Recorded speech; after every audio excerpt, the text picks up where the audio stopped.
Okay, so the third pillar of an efficient and effective warm-up is going to be hip mobility. So we've covered the core, we've covered the thoracic spine, now we're on to the hips.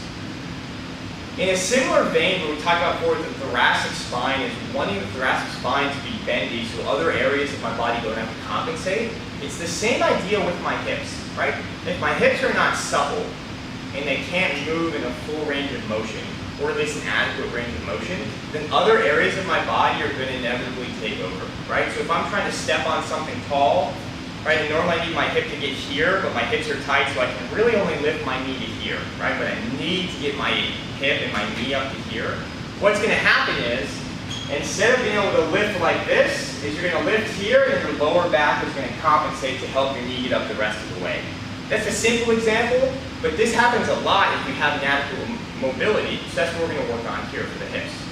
So just a couple simple stretches, simple mobility exercises here. You've probably seen these before.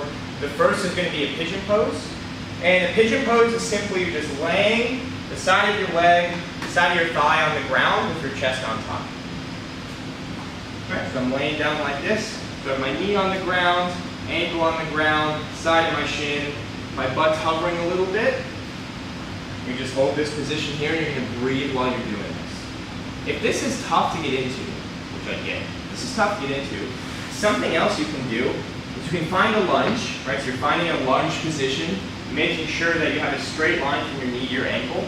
So you don't want to be pushed too far forward like this, right? So you have a straight line here, and you're just going to hold this position here. You can also take your elbow and sink out in the ground if you're able to. If not, simply holding this position, making little circles, right? You'll feel what feels good when you're doing this. Holding that position is another good way.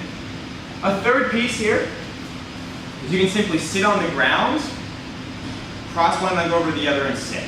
If your hips are on the tighter side, this is going to feel really good. If you're someone with really, really good hip mobility, you may not feel a lot of this stretch here, so just find what works best for you. The third piece is going to be, or the fourth piece rather, the fourth piece is going to be some internal rotation of the hip.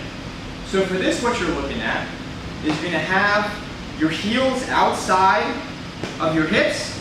They're probably like a foot away from my butt. Chest up, you're supporting your weight on your hands behind you, and then keeping your chest as forward as possible, you're just going to drop your knees to the ground.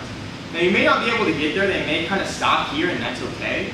You're going to feel the majority of the stretch on the trail leg, right? So I'm leading left with my knees, my right leg feels it, vice versa, I'm going right with my knees, my left leg is going to feel it a little bit.